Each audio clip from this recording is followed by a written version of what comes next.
Halo? Halo lu, halo lu. Yo, yo. Ntar nih ya nungguin orang. Lu di mana kalau lagi Kenapa? nggak jadi berendam. Ntar lu viral lagi. Di kosan gue. Suara lu kenapa? Bentar-bentar. Coba gue cabut headsetnya. Oke, Lebih bagus nggak? ya. Ini lebih enak. Itu suara lu nggak terlalu kedengeran. Gue coba ngomong mungkin aja ya. Hah? Gue ngomong sekencang mungkin. Iya, iya. Oke kok, kedengeran kok. Gue kedengeran. Oke.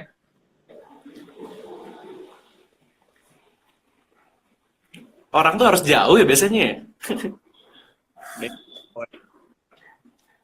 Ya udah nih, buat teman-teman yang udah ngumpul, nih gue kenalin dulu. Ini Renaldi Kristanto alias Inal. Ini Halo. adalah editor film apa ya, Bumi Manusia ya terakhir, terus catatan si Dul, bener nggak sih? Dul ya. Iya, Dul. Tiga. Terus Krisye. Krisya ya, Dul. Terus apalagi ya, Sekte, sama film pendek gue yang itu dan kembali bermimpi. Sekte. Yang film pendek gue yang terakhir juga diedit sama Inal ya, yang dan kembali bermimpi. Itu akan tayang di YouTube nanti hari Minggu nanti. Jangan lupa ya.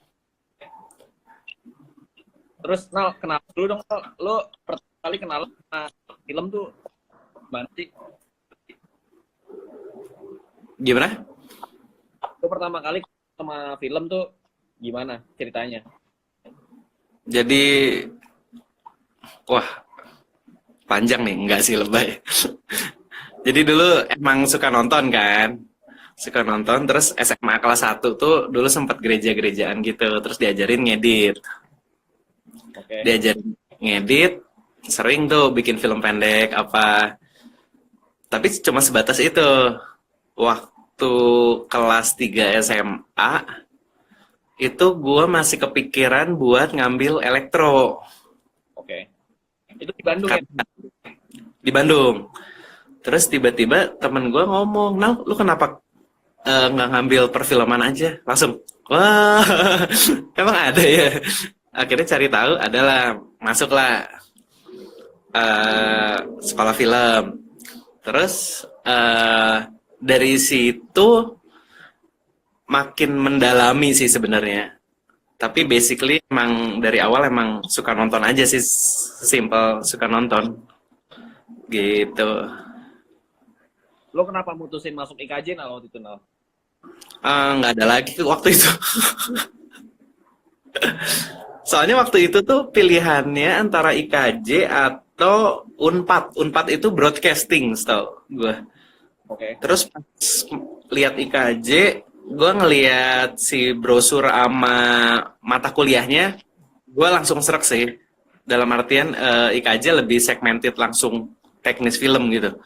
Kalau broadcasting pas gue baca lagi masih terlalu luas.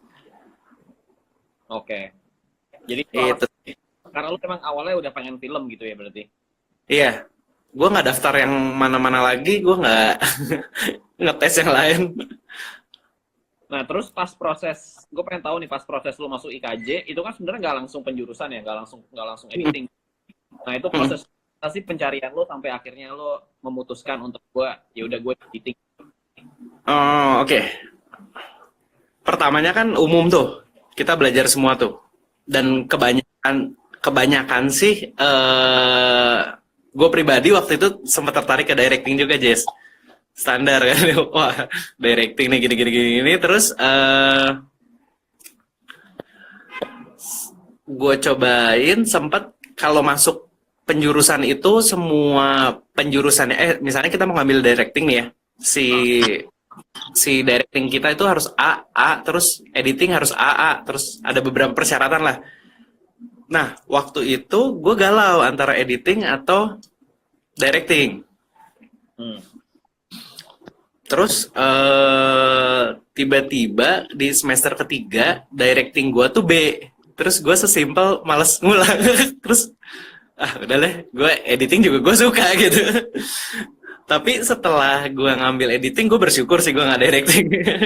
Karena gue merasa, oh gue emang suka gitu. Gue emang nikmatin ngedit gitu. Dibandingkan directing ya. Directing ntar sih. Nah, apa Nal? Yang paling lu nikmatin apa Nal dari ngedit? Yang paling gue nikmatin ya. Yang paling gue nikmatin adalah ketika lu bisa nulis lagi film itu di tangan lu untuk terakhir kalinya. Oke. Itu sih kepuasan sendiri sih. Oke. Jadi kayak ngerjain tugas penulisan lagi tapi di finalnya edit. Ya. Nah, terus ini gue masuk ke ini ya. Berhubung udah ngomongin editing, masuk ke topik edit. Menurut lo peran tugas editor itu apa aja? Gimana? Peran dan tugas editor di pembuat film, mungkin bisa diceritain dikit.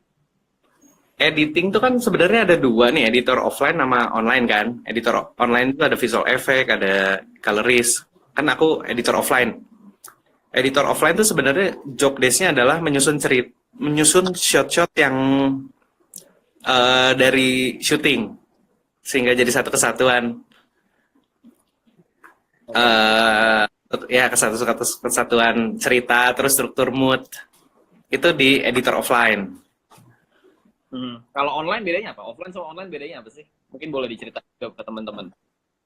Kalau offline tuh sebenarnya teknisnya itu cuma ngekat gambar dalam artian kita ngikutin strukturnya enak kayak gimana, mood yang kayak enak. Nah kalau online itu kerjanya udah paralel tuh. Online itu ada visual effect, ada colorist, ada motion graphic, dan itu kerjanya paralel.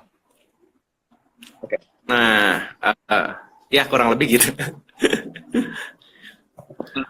Oh ya, buat teman-teman nih kalau mau nanya, tadi ada pertanyaan, langsung aja ke ini ya, komen tuh yang Q&A, nanti bisa dijawab setelah. Terus, nah, gue pengen nanya ini juga, workflow editor yang offline, itu yang bener tuh kayak workflow-nya. Oh, workflow ya? Iya. Jadi pertama kali kita syuting, sebenarnya sih Jess, gue punya analogi sendiri sih masalah workflow. Kita berkaca, boleh. Kita berkaca sama zamannya celluloid. Celluloid kan orang syuting pakai negatif. Iya. Negatif itu di print ke positif. Di printnya berapa kali tuh? Itu yang di-cut sama editor. Iya kan? Nah, si editor ini nge-cut, ngedit. Ini analogi cepet deh. Di edit. Setelah picture lock, si editor ini ngasih editing list. Editing list itu, jadi zamannya celluloid itu ada, kalau film itu di kiri kanannya kan ada nomor perforasi tuh. Nomor perforasi itu istilah kasarnya identitas frame itu. Oke. Nah, ada orang waktu zaman dulu tuh ada orang namanya negative cutter itu dia bukan ngulang sih, dia ngejiplak editor offline dari positifnya offline itu ke negatifnya ke raw-nya. Nah, kalau di era digital sebenarnya sistemnya sama. Kita ngomongin negatif film itu kalau buat gua analoginya itu raw, sesuatu yang besar yang kualitasnya uncompressed. Lalu kalau di film dulu dicetak ke positif, kalau di kita dicetak proxy. Oke. Proxy itu file kecil biar editornya, karena editing kan butuh real time tuh. Nah, dicetak kecil buat si editor kerja. Editor kerja ketika udah picture lock dibalikin ke raw kan, itu sama aja kayak negatif cutting kebalikin ke negatifnya, ke yang lebih besar. Nah, yang paling penting adalah kalau dulu kan nomor perforasi, kalau sekarang itu namanya time code. Jadi ketika kita di IT, seorang di IT nge-convert ke proxy, itu si identitas shotnya nggak boleh hilang. Itu. Jadi sebenarnya sebetulnya sama-sama aja ya, cuman prosesnya aja yang lebih cepat. Sama aja. Prinsipnya sama. Prinsipnya sama. Nah, terus ini kan sebenarnya kalau waktu ngedit itu kan sebenarnya ada prioritas-prioritas gitu kan. Kalau lu ada nggak sih prioritas apa yang menentukan lu ketika lu ngedit gitu? Jadi ada banyak gambar, gitu kan? Lu ada banyak gambar, terus gimana sih lu memprioritas apa yang prioritas lu ketika mau gambar gitu? Pertama sih kalau gua sebenarnya ada satu buku. Itu bukunya Walter Murch, In the Blink of an Eye. Nah, itu nyeritain ada 6 prioritas paling penting di editing. Nah, yang pertama itu gue sebenarnya rada-rada lupa yang satu atau dua. Satu itu mood. Gimana rasa itu harus ada. Kedua itu cerita. Ketiga itu jerit, gue ngeblank lagi. Mood cerita, logika cerita. Mood, logika cerita. Ketiga tuh, gue lupa men. Ya pokoknya yang paling penting apa deh menurut lo? Gak usah sampai semuanya sih menurut gue. Menurut gue paling penting cerita. Oke. Nah, balik lagi, editing itu seni bertutur kan, tetap aja. Yang paling kita utamain dari apapun itu sebenarnya logika cerita. Oke. Bentar, ini banyak yang nanya kan, nama bukunya apa sih Bang? Boleh diulang nggak nama bukunya? Ini gue bisa ngetik nggak sih Jess di sini? Bisa ya? Nah, kebetulan gue ada sih ini bukunya. Nah itu tuh, In the Blink of an Eye. Ya ini buku gokil banget sih. Ini juga buku, ini membantu banget buat dan juga membantu banget. Nah, membantu karena menurut gue ini kayak buku-buku itu teoritis banget ngomongin editing bla bla bla, tapi buku ini karena dia cuma kan jadi 6 poin. Iya. Jadi menurut lo cerita ya. Nah terus lanjut ini nah, kalau di editing kan yang paling penting itu juga cutting point tuh. Jadi cutting point itu adalah ya kan titik di mana lo mau buat gambar gitu. Nah kalau lo ada nggak sih tips bagi tips dong buat cutting point gitu tuh lo apa aja yang pikirin? Cutting point sih sebenarnya balik lagi ya kepada gimana caranya kita mau nge-deliver sebuah cerita. Gue kasih contoh kayak gini. Ada orang lagi makan. Terus kita punya scene orang lagi makan. Kita punya scene orang itu ternyata kerja rodi atau jangan kok kerja rodi sih. Misalnya dia supir ojek lah, taruhlah ya. Ini masalah cutting point sama struktur nih. Kalau kita tentuin misalnya awalnya dia makan dulu nih, dia lagi makan. Oh dia lagi makan. Terus scene berikutnya dia narik ojek. Oh oke, dia narik ojek. Itu cuma kalau secara cerita kan dia cuma sebatas aksi bukan aksi reaksi. Dia lagi ada seorang lagi makan dan ternyata dia supir ojek. Tapi beda ketika kita balik. Ketika dia lagi naik ojek, terus setelahnya dia makan. Ketika orang ngelihat scene makan itu jadi beda karena dia ngerasa oh dia udah kerja keras selama ini buat makan. Itu kan cutting struktur kan. Terus kayak masalah cutting point banyak, ada tempo, ada ritme, kita harus mikirin semua dan balik lagi kepada apa sih yang mau kita sampaikan. Kalau tadi kan gue jelaskan apa yang mau gue sampaikan adalah ada orang yang bersusah keras mau makan dan akhirnya dia makan. Itu yang nentuin cutting point dan struktur gue. Oke. Gitu sih. balik ke cerita dan apa yang disampaikan dari cerita itu. Cerita Mm. berarti. Tadi lo ngomongin soal film ya, soal ini ada hubungannya sama musik nih. Nah, banyak Iya. tadi banyak yang nanya kayak editor tuh sering menggunakan musik ketika edit gitu buat Mm. menurut lo cara yang benar gak sih kayak gitu? Cara yang benar atau enggak gitu. Ya menurut lo penting nggak tuh pakai akan Penting sih. ritme sama tempo gitu? Penting sih. Sebenarnya lebih lebih kepada ketika kita ngedit, kan kita harus berurusan sama sutradara sama produser, ini teknis banget sih. Nah, gimana caranya kita meyakinkan produser kalau editing kita udah bener, kalau nggak kita build dari musik dan apa-apanya sih. Karena nggak semua orang, nggak semua produser, nggak semua sutradara bisa nonton tanpa musik. Oke. Itu sih. Jadi Pentingnya di situ. untuk preview tuh berarti keperluan preview. Untuk preview.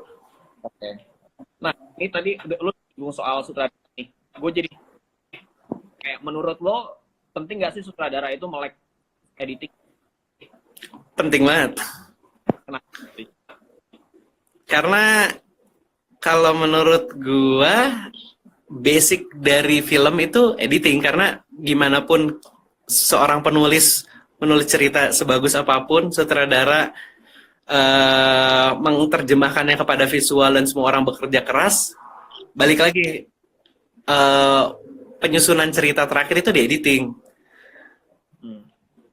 Kenapa sih sutradara perlu melek masalah editing? Karena ya editing ini basic dari film sih menurut gua. Karena kayak dulu terkenal kayak ada buku Roy Thompson atau apa-apa, dia tuh by the way dia sutradara bukan bukan editor. Gimana cara sutradara melek terhadap editing sehingga dia bisa bikin teori editing gitu. Oke. Nah, itu nominal kayak kalau lu sebagai editor yang lu harapkan dari sutradara tuh apa sih? Gimana? Ya, gue pengen ngomongin soal kolaborasi lo sama editor sama sutradara gitu. Lo sebagai editor, yang lo harapin dari sutradara tuh apa? Sesimpel ini sih, sesimpel seorang sutradara dia memegang teguh visi filmnya sih. Oke. Karena kebanyakan gue ngedit sama sutradara, balik lagi apa yang semua kita lakuin adalah visi filmnya. Dan gimana seorang sutradara bisa bertindak objektif, Kak. Kenapa? Karena seorang sutradara kan terlibatnya terlalu intens dari pas penulisan, terus syuting, bla bla bla kan. Terkadang ketika di bangku editing dia nggak bisa ngelihat secara objektif karena dia ngerasa oh shot ini dulu masalahnya nggak continuity ininya. Padahal ketika di editing bisa dikabarin, bisa dibenerin terus dan nggak terlalu masalah yang besar gitu ketika di bangku editing. Itu sih. Nah, tadi ada juga itu yang nanya, Nel. Kalau gitu, editor tuh berhak nggak sih buat ganti cerita di editing?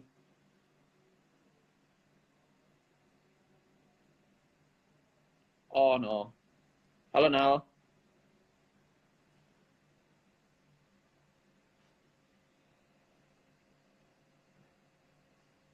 Terputus, saudara-saudara. Tadi tiba-tiba ada telepon. Ya, Gimana? itu tadi ya. Menurut lo, editor tuh berhak gak sih buat ganti cerita maksudnya di editing? Mengganti cerita sebatas apa nih sebenarnya yang harus ditanyain?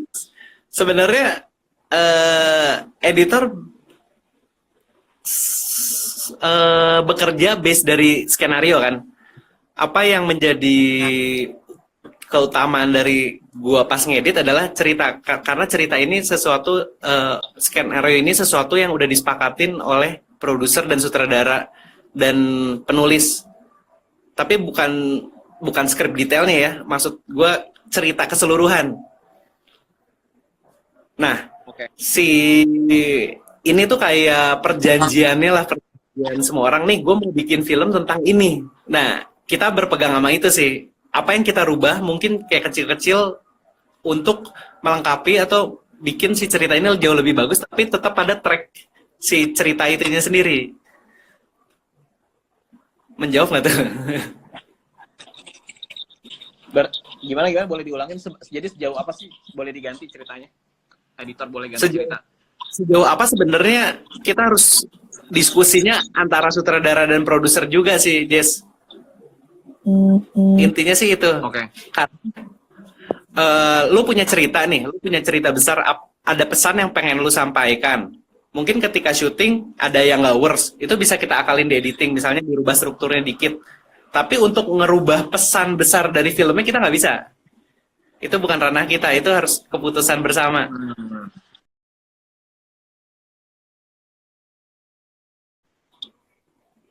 Contoh nih, contoh. Oke. Waktu itu gue ngedit Dul 3. Dul 3 itu ada 3 cerita, ada 3 ending sebenarnya mereka syuting. Nah, gue sebenarnya bisa nawarin, tapi balik lagi itu kepada pertimbangan produser, sutradara, dan editor. Kita ngobrolin lebih enak yang mana nih yang dipilih. Cuma kalau sebatas struktur cerita atau apa-apa, ketika kita punya alasan dan produser dan sutradara itu ngeiyain dalam artian setuju dan cocok untuk tetap menyampaikan pesan yang sama, itu nggak apa-apa. Oke. Nah, gue jadi pengen nanya tuh, kayak biasanya masalah yang muncul di meja editing tuh apa aja sih, Nal? Yang pernah lo alamin? Banyak sih. Lebih ke, misalnya ya, hal paling sepele, continuity, itu paling sering banget. Terus logika cerita yang baru ketahuan di editing, misalnya, kok kenapa gini ya, kok gini. Terus kayak ada beberapa hal teknis, kayak teknis kamera yang kurang baik, terus kayak performa pemain, itu kan yang kita jagain sebenarnya kan. Jadi itu ya. Dan banyak sih. Terus, nah, biasanya yang kalau lu ngelihat nih ya, ini kan menurut gue yang kalau ini ngomongin transisi nih. Menurut gue ini PR banget buat banyak sutradara kalau ngomongin transisi. Menurut lo transisi itu sesuatu yang harus dipersiapkan oleh sutradara atau dipikirin nanti aja di editing? Transisi itu penting sih. Cuma kalau buat editor, dalam artian dulu dosen aku lucu deh. Ini ada satu ilmu dia yang gue pegang teguh sampai sekarang. Ini masalah shot. Karena dia berpendapat dalam artian seorang editor itu tanggung jawabnya di ruang editing. Dia nggak bertanggung jawab di lapangan. Jadi sekurang shot atau apapun, itu bukan ranahnya editor komen. Oke. Jadi sebenarnya seorang sutradara kurang bikin shot transisi nih. Tapi editor ya gimana caranya itu harus terlihat enak dan transisinya harus dipikirin. Oke. Nah, yang ekstrim, dosen gue pernah bilang gini, Jess. Waktu itu dia pernah ngedit, terus adalah yang komen kayak kurang shot karena ketakutan, bukan sutradaranya, DOP-nya atau siapanya lah. Terus dia ngomong, Mas, kalau di sisi aku sih nggak ada tuh yang istilahnya kurang shot, yang ada editor yang nggak bisa ngedit. Gue kayak wow. Gimana caranya seorang editor? Maksud gue gini, ketika kita ada di ruang editing, materi syuting udah ada, semua orang udah kerja keras, ya ini tanggung jawab gue. Oke. Soalnya ini sempat kejadian dulu, film awal gue adalah satu film itu si sutradaranya nggak nyiapin scene transisi. Scene transisinya rada ekstrim. Jadi scene sebelum itu mereka lari-lari. terus scene berikutnya mereka tuh udah lagi diem ngobrol. Hmm. Wah, Hmm. itu gue Yeah. cari shot NG yang wah bisa dia, dan akhirnya ketemu gitu. Sutradaranya aja kaget yang kayak wow. Jadi menurut gue, buat gue editor itu gimana caranya gue bikin apa yang orang nonton dari awal sampai akhir itu enak. Oke. Jadi kalau shot itu minta shot bla bla bla, menurut gue itu bukan ranah editor sih. Hmm. Jadi apapun bahan yang udah disediain sutradara, udah lu terima aja gitu ya, menurut lo? Iya. Editor. Nah, buat gue itu ranahnya sutradara bikin shot gitu. Oke. Nah itu dia sih kalau dari perspektif sutradara ya, mungkin yang nonton bukan cuma editor nih, ada sutradara juga. Gue sih pengen nekenin aja kalau menurut gue transisi itu bukan cuman yang kita lihat, yang kita bikin di Premiere itu loh, kayak Fade to Black. Iya. Itu yang dimaksud transisi itu bukan itu. Tapi kayak misalnya ada yang tadi lo bilang perpindahan scene, misal dari scene A ke scene B, gimana caranya nggak jumping, dan itu harus disediain shot untuk antara adegan itu namanya shot transisi. Dan itu jujur aja sih, itu PR banget menurut gue buat sutradara, karena memang harus dipikirin sih dari sebelum editing itu udah harus dipikirin. Iya. Ketika ada kan sebenarnya jadi mainan kita aja kan. Apakah ntar bisa di situ, bisa di mana? Iya. Gitu sih. Yang disalahin pasti sutradara kok itu kalau kurang shot transisi, emang bener. Soalnya ada beberapa dulu gue pernah punya film juga, dia ngedit film, dia sama sekali nggak ada ngetek transisi. Tapi ketika semua orang nonton nggak ada masalah, nggak ada sesuatu yang patah gitu. Tapi itu kan maksud gue itu ngakalin dari editing kan. Kalau Iya. Bener. Ngakal-ngakalin jadi kalau kayak gitu. ya. Tadi ada yang komen tuh baru tahu ada yang namanya shot transisi, ya bagus lah. Emang ada coy. Itu penting banget menurut gue. Itu yang dari kemarin tuh ada yang nanya gimana caranya supaya dari satu scene ke scene lain tuh rasanya seamless gitu loh. Nah itu menurut gue salah satu yang paling penting, shot transisi tadi itu yang bikin dan adegan nggak jumping. Oke, Nal, ini masuk ke yang agak teknis nih ya. Lo tuh ngedit pakai software favorit lo tuh apa sih? Lo paling nyaman sama software apa dan kenapa? Kalau sekarang sih kalau dibilang nyaman rada susah aja, karena gue lagi pindah software nih. Tapi gue ngerasa gue bakal nyaman sama software ini. Gue lagi pakai Evit. Oke. Dulu gue pakai Adobe Premiere, terus pernah pakai FCP 7. Overall sih karena gue sekarang baru pindah ke Evit, gue belum terlalu mahir banget. Tapi gue ngerasa gue bakal nyaman. Ini software enak banget buat editing. Cuma gue belum terlalu cepat aja. Rasa aman. Rasa aman. Karena kalau Premiere, kalau udah ngomongin film panjang, kita ngomongin materi shot yang banyak banget. Terus kita ngomongin di timeline kita bisa ada 3 jam materi craft cut gitu. Itu Premiere FCP 7 kelabakan. Di Evit itu masih lancar banget.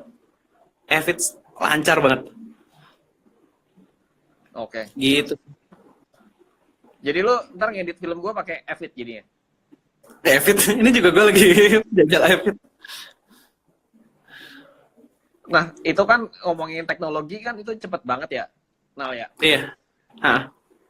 Cara lo biar tetap up to date sama teknologi itu gimana sih, Nal? Cara up to date ya sering baca-baca, masih sering nonton.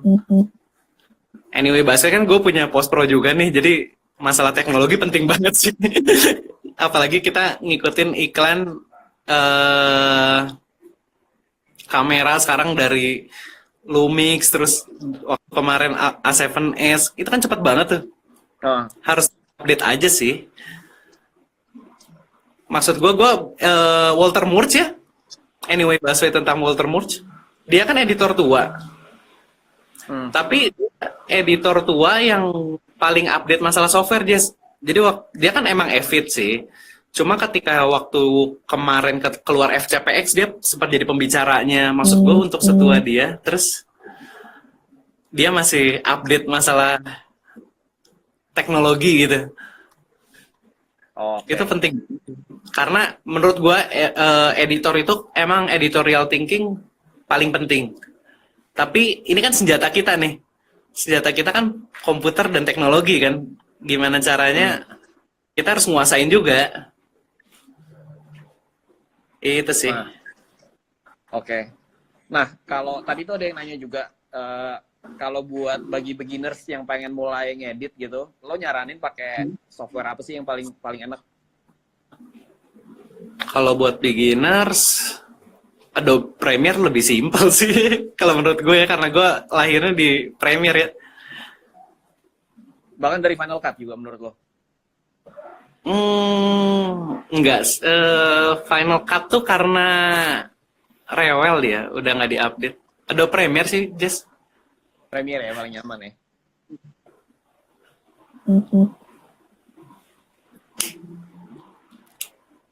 Nah, ini Nal, terus biasanya tuh editor kan berhadapan sama footage yang ini nih banyak banget dan panjang-panjang durasi bisa berjam-jam gitu. Ini juga ada yang nanya gimana caranya lo mengorganisir footage sedemikian banyak itu.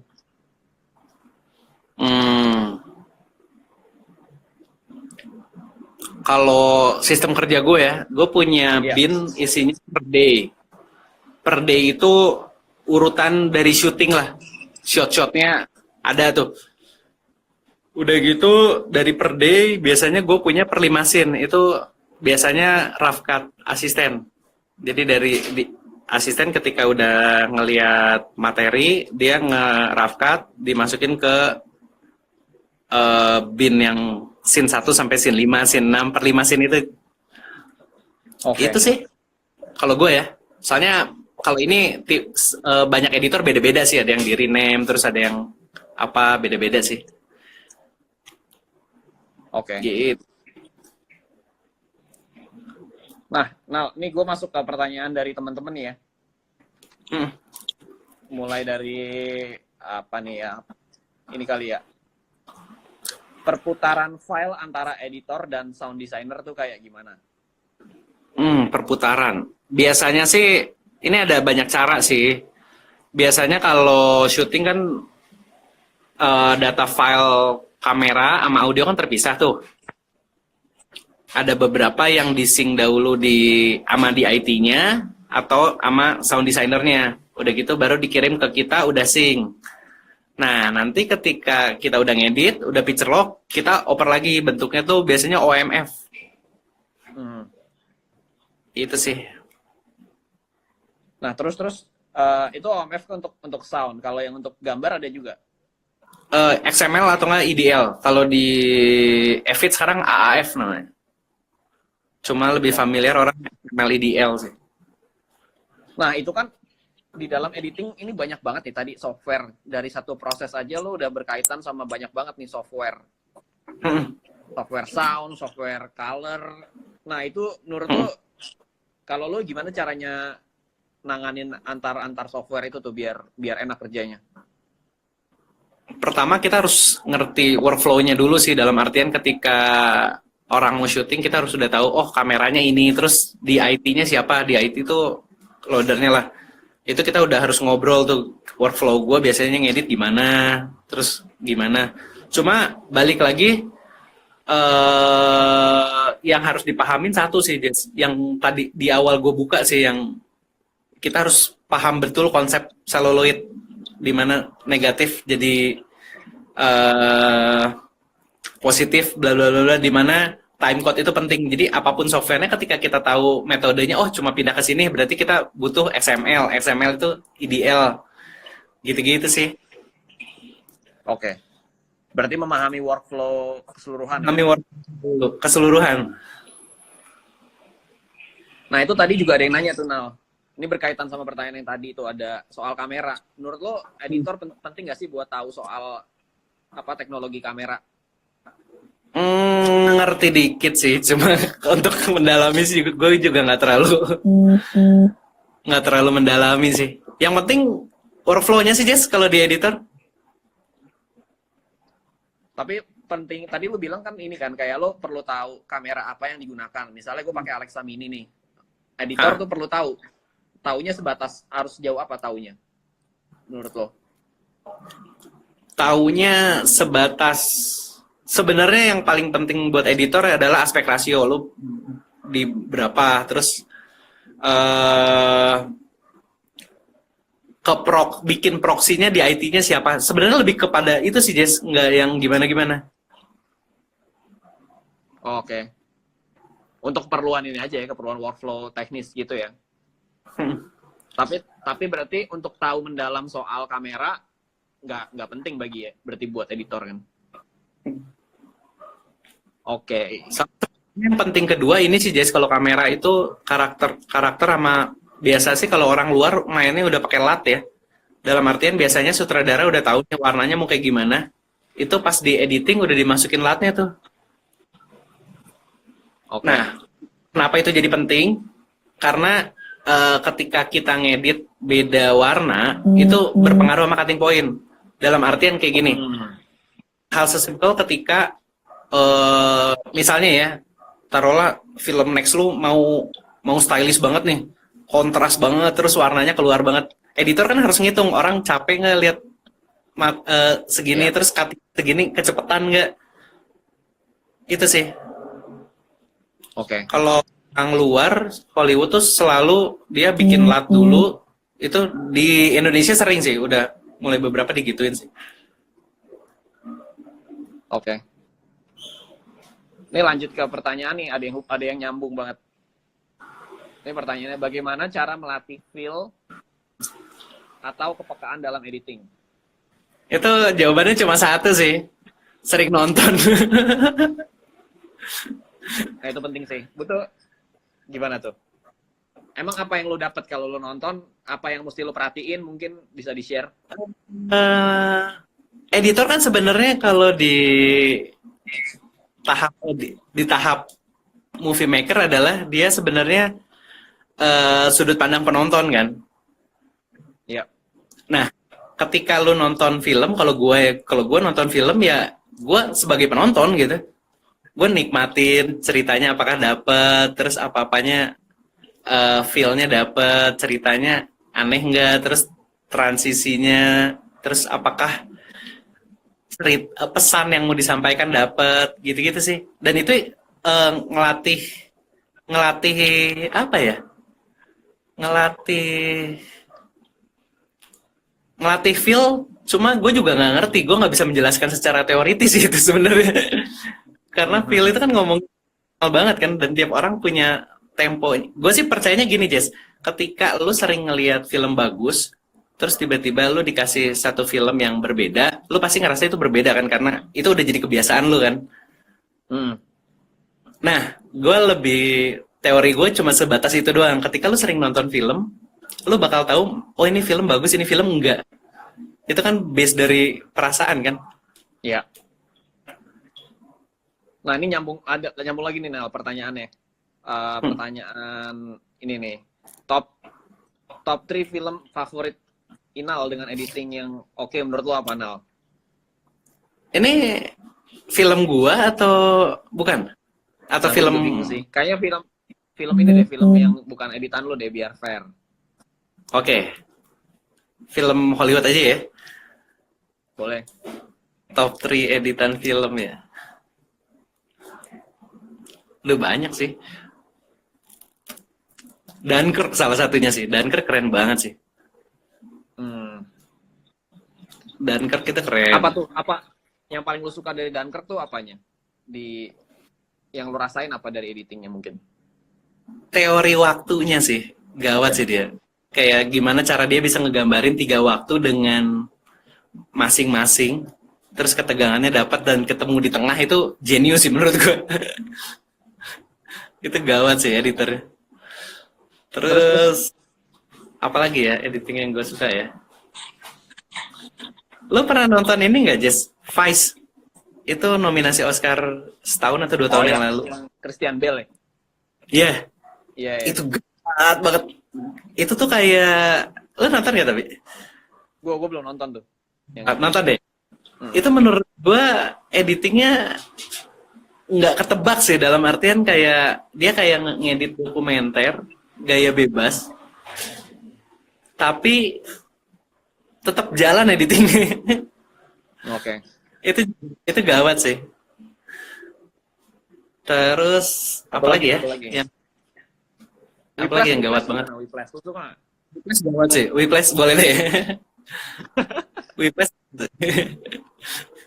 Whiplash gawat sih. Iya kan, gue juga ngerasa gitu sih. Whiplash tuh gila banget editingnya. Whiplash itu diselamatin editing lagi, Jess. Sebelumnya kan editornya Oh, ya? bukan dia. Iya, Oh, maksudnya pas proses film panjangnya itu. pas proses film Editor panjang ganti editor. ganti sekali. Jadi waktu itu tuh ini waktu itu tuh dia udah ngedit, terus kayak ya udah biasa aja, terus kayak masih nggak dapet. Itu tuh udah setahun setahu gua. Editor sebelumnya ngedit, terus akhirnya dicarilah, ketemulah si editor ini, gue lupa namanya siapa. Dia tuh editor TV tadinya, Jess. Hmm. Terus tiba-tiba dikasih film gini, pas diedit, wow. Setelah itu kan si sutradaranya La La Land bla bla bla, editornya tuh pasti dia. Iya. Iya, Selalu dia. bener. La La Land, Dan First Man, sampai yang nanti nih katanya Babylon, ini katanya dia juga yang edit. iya, si ini juga salah satunya dia, si yang Hugh Jackman, apa ya? Kok gue lupa? Greatest Showman. The Greatest Showman. Oke.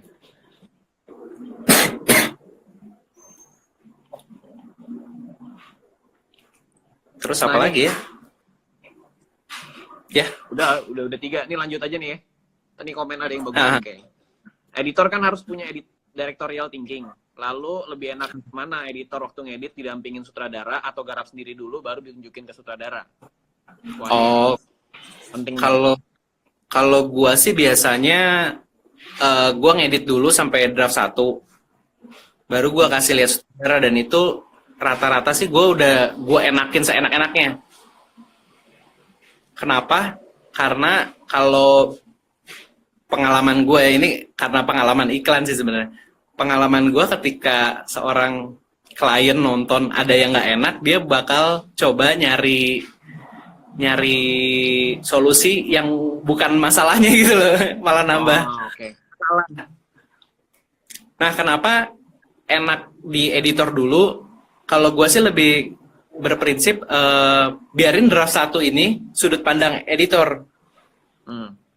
Nah, ntar ketika sutradara masuk, dia baru ngasih tahu, oh sudut pandang gue gini nih, tapi ini ada yang menarik. Di situ diskusinya jauh lebih enak. Dan diskusinya lebih enak dalam artian, gue sebagai editor, gue udah pernah lihat materinya dulu, Jess. Oh, di sini tuh ada masalah di sini nih, makanya ketika sutradara di situ konsepnya apa dan nggak bisa, gue bisa jawab, oh nggak bisa mas, ini karena gini gini gini gini gini gini. Kayak gitu sih. Biar ada diskusi, dan diskusinya gue udah mahamin materinya dulu. Oke. Berarti ya di ini ya, lo lebih nyaman di lo kerjain dulu baru kasih lihat sutradara nih. Hah. Nah, ini ada pertanyaan lagi nih. Kalau misalnya ada scene yang nggak kepake itu keputusan editor atau gimana? Oh, itu biasa sih, itu banyak sih.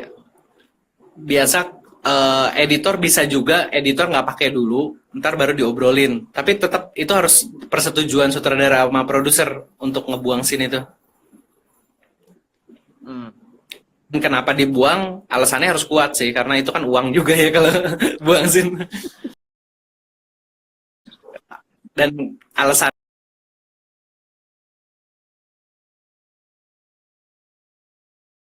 harus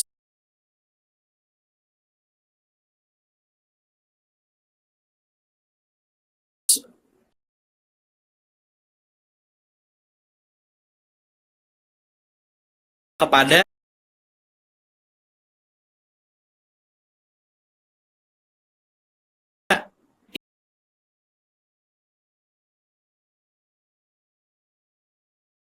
ini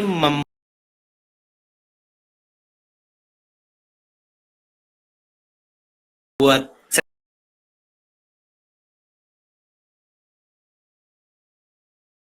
cerita ini jauh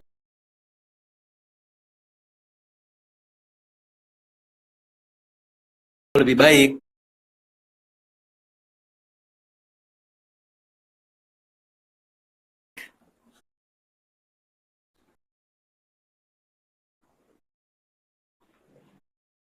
Itu Dari sih. pengalaman dari pengalaman lu, Nal, lo sejauh apa sih lo bisa ngasih pendapat ke director dan produser? Sejauh apa ya? Bisa apapun sih Pernah nggak? sebenarnya. Maksudnya gini, lu pernah nggak ada momen di mana lo ngotot banget kayak gue ngerasa ini tuh harus dibuang misalnya atau harus ada gitu? Pernah nggak ada momen-momen kayak gitu? Atau lo ngikut aja? Biasa sih kepada diskusinya kayak gini sih, Jess. Kalau gua nggak suka scene itu, bukan nggak suka sih. Sorry, salah kalau bilang nggak suka. Misalnya menurut gua scene itu nggak mendukung cerita ini, malah ngehambat. Hmm. Terus gue coba ajuin kan ke sutradara sama produser kan. Ntar kan ada feedback kan. Oh, jangan, gue suka ininya karena ini. Biasa gue cari jalan tengahnya. Entah gue pikirin lagi itu bisa dimasukin di scene apa. Atau gue bilang, wah nggak bisa nih. Atau gue cobain aja nih mas, jadinya nggak enak. Lebih kepada itu sih. Oke. Jadi waktu itu sempat juga kayak gitu Jess, di film apa ya gue lupa sih. Dia minta satu scene yang gue buang dimasukin. Tapi akhirnya gue pikirin, terus akhirnya si sutradaranya ngeliat dan dia ngerasa oh iya ini emang nggak lebih enak yang sebelumnya. Kayak gitu sih. Nah, itu mungkin salah satu cara nih buat tadi teman-teman ada yang nanya gimana kalau bukan debat ya, diskusi sama director sama produser terus sama editor kayak gimana. Ya mungkin ini salah satu caranya tuh. Lo kasih lihat dulu, terus Bisa. mereka tentuin sendiri works atau enggak. Karena menurut gua editor itu kan karena pintu akhir ya. Sebenarnya yang kita jagain itu banyak banget. Kita ngejagain sedangkan film tuh kolaboratif di mana seorang kameramen ngekonsepin dan bikin shotnya, gimana sutradara bikin scene-nya, terus gimana seorang aktor berakting, gimana apa ya pemain bla bla bla, itu yang harus kita keluarin dari semuanya sih. Dalam artian gue ketika ngedit gue ngelihat oh ini treatment kameramen nih, gue cari yang terbaiknya. Dan menurut gue nggak ada ini editornya harus gini enggak sih, ini visi film bersama aja. Kita dengan satu perjanjian apa itu ceritanya gitu. Ketika semua orang ngasih sesuatu buat ceritanya, itu yang harus kita pertahanin, bukan oh karena gue nggak suka gitu makanya tadi gue revisi. Karena buat editor ada yang suka atau enggak, maksud gue itu bisa membuat film ini jauh lebih baik atau enggak, pesannya delivery lebih baik atau enggak, lebih kepada itu sih. Oke. Nah, lanjut nih ke pertanyaan berikutnya nih. Editor itu harus bisa color grading nggak sih? Terus cara agar lebih peka terhadap warna kayak gimana? Editor harus bisa color grading enggak ya, kalau enggak kita jadi coloris juga. Cuma tahu basicnya lah. Tahu basicnya lah, dan ketika itu kan kita bisa ngobrol, oh ini ntar gradingnya dibikin warm atau apa, kita bisa memperkirakan editing kita ntar bakal kayak gimana gitu. Apakah cuttingnya jadi dikit atau apa, lebih kepada itu sih Jess. Pengetahuan umum aja, untuk wawasan sih jatuhnya. Apa aja tuh tadi basicnya, Nal? Basicnya cuman kayak cool, kayak warm gitu, atau sejauh apa ngerti basicnya? Basicnya sejauh mood sih, karena warna kan urutannya ke mood ya. Apakah warna itu bakal mempengaruhi mood orang nonton? Enggak. Dan mood kan editor penting ya. Ya. Nah, ini ada pertanyaan lagi nih yang tadi udah dikumpulin dari tadi siang. Ini penting nggak sih? Lo ngerasa nggak sih sekolah film tuh penting atau enggak? Sebagai editor, harus sekolah film atau enggak? Menurut lo? Analogi gue aja ya. Gue belajar film itu lebih kepada gue bisa menteorikan apa yang gue tonton aja sih. Jadi sebenarnya penting atau enggak balik ke masing-masing ya. Cuma menurut gue banyak juga editor yang autodidak, bagus-bagus juga gitu. Sekolah film tuh lebih kepada kita bisa menteorikan sih. Tapi ketika lu sering nonton, terus lu sering ngedit, gue rasa bisa tanpa sekolah ya. Oke. Nah itu dia tuh. Buat teman-teman yang tadi nanya soal sekolah film, itu jawabannya. Karena gue ngerasa ketika di kampus gue diajarin tentang editing, itu tuh cuma kayak, oh ternyata yang gue tonton tuh gini. At least kan sebenarnya di dalam diri gue udah ada tuh. Oke. Kayak dibimbing gitu ya sebenarnya ya. Mm-mm. Bedanya itu mungkin nih. Dibimbing sama lo cari tahu sendiri aja kalau nggak sekolah film kan berarti. Nah, Nino ada yang nanya juga nih. Peranan editor ketika praproduksi itu apa? Perlu nggak sih editor terlibat dari praproduksi? Gimana Jess? Perlu nggak, Jess? Gue cukup rewel sih kalau praproduksi. Dalam artian gue jagain sejauh mana editor di praproduksi sebenarnya lebih kepada apa ya, ngelihat kira-kira ada plot hole kah, terus metode editing yang bakal dipakai gimana, dan itu bahan diskusi sama sutradara sih. Oke. Nah ini gue mau sharing juga sih ya. Gue kan lagi nulis film buat ngedit bareng Inal nih. Nah Inal emang rewel banget nih soal cerita. Jadi gue lagi nulis, Inal tuh udah komen-komen ceritanya gini. Jadi menurut gue sebenarnya sah-sah aja sih. Karena kan sebenarnya yang kita lakukan menurut gue ya, kemarin gue sempat bilang juga Nal, yang dilakukan oleh penulis, oleh director dan oleh editor itu sebenarnya sama-sama nulis sebenarnya. Cuma beda mediumnya aja. Yang satu pakai komputer, yang satu ya di set, yang satu di software editing. Tapi sebenarnya kita sama-sama nulis menurut gue. Terus ini ada yang nanya tuh Bang Inal lulusan mana, IKJ ya? IKJ ya. Terus waktu itu kan lo ini ya, ada yang nanya juga nih pas ngedit Bumi Manusia itu berapa lama ngeditnya? By the way kan editor Bumi Manusia 2, gua sama Mas Entot itu kita ngedit 4 bulan full, Senin sampai Senin, jangan sedih.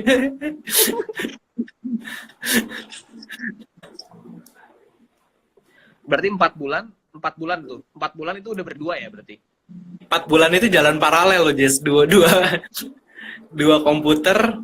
Waktu itu asistennya ada 4 atau 3 ya? 1, 2, 3, 4. Asistennya ada 4. Nah itu dia tuh. Itu mungkin menarik juga. Mungkin lo boleh ceritain juga pembagian tugas lo waktu itu kayak gimana? Waktu itu tuh sih sama Mas Entot, kalau ketika materi masuk, udah tuh pegang-pegangan. Ya udah gue days segini, lu days segini. Ya udah jalan. Hektik banget sih itu. Pembagiannya per apa sih? Nah, kalau kayak gitu pembagiannya per scene kah atau per sequence atau per apa gitu? Per scene sih. Ntar ketika udah kelar nih, waktu itu kelar syuting, kita kumpulin semua tuh. Kita kumpulin, baru kita tonton lagi dari awal barengan, baru kita diskusi.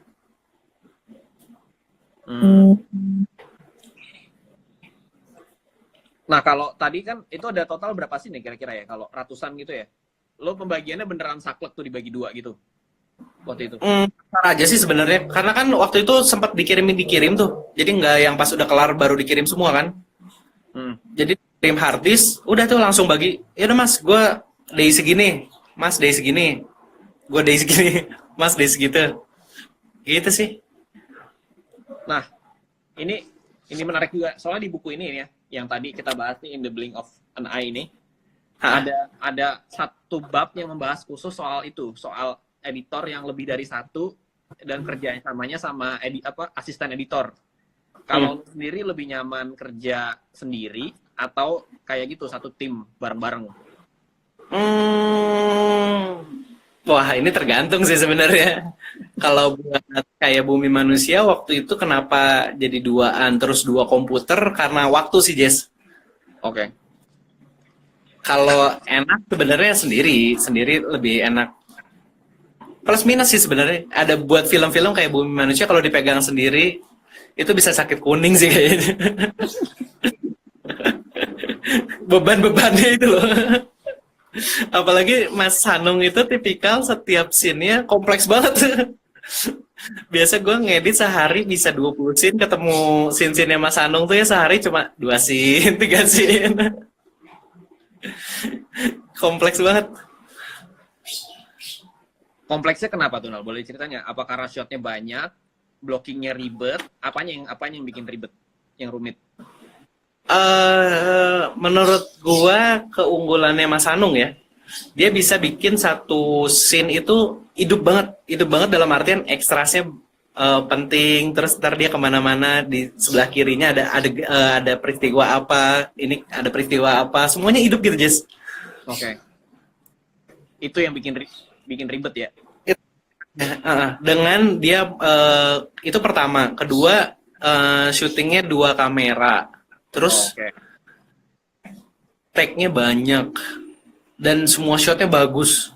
Jadi kan milih mana yang terbaiknya itu loh. Nah ini pertanyaan yang bagus juga nih sebelum nanti kita tutup.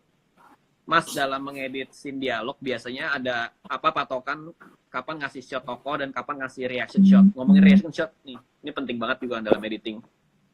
Oke. Sebenarnya balik lagi kepada ceritanya sih. Balik lagi ke cerita di scene itu, nyeritain tentang apa, siapa yang penting, terus bentar. Analoginya simple sih, ketika gue lagi ngobrol sama lu Jess. Iya. Terus tiba-tiba gue ngomongin tentang flow. Pertama kali bereaksi kan lu.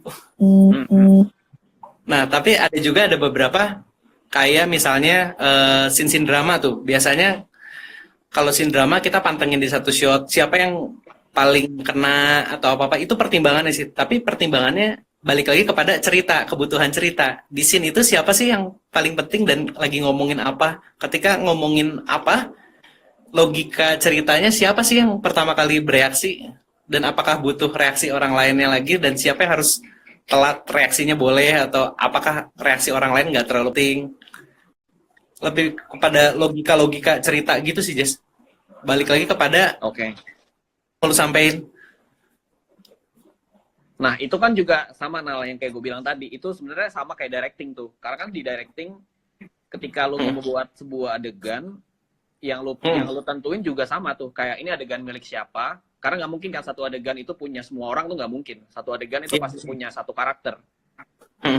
Ya itu mungkin persamaannya tadi yang gue bilang. Antara directing sama editing tuh sebenarnya sama banget. Pertimbangannya tadi itu kapan. Jadi milih reaction shot, ini dialog ini milik siapa dan siapa yang paling penting buat dikasih reaksinya kan sebenarnya. Oke, ini pertanyaan terakhir lagi Nal. Habis ini kita tutup, bener-bener kita tutup. Gimana caranya lo menjaga mata lo supaya tetap sehat saat ngedit?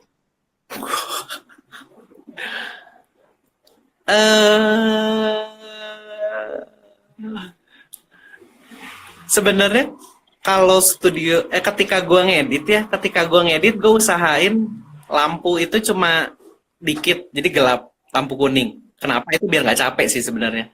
Ketika lampu kayak di tempat lo gini nih terang terang gini kan capek nih. Hmm. Terus sering-sering keluar ngelihat pohon. Terus apa lagi ya? Sehat banget juga enggak, gue pakai kacamata gitu.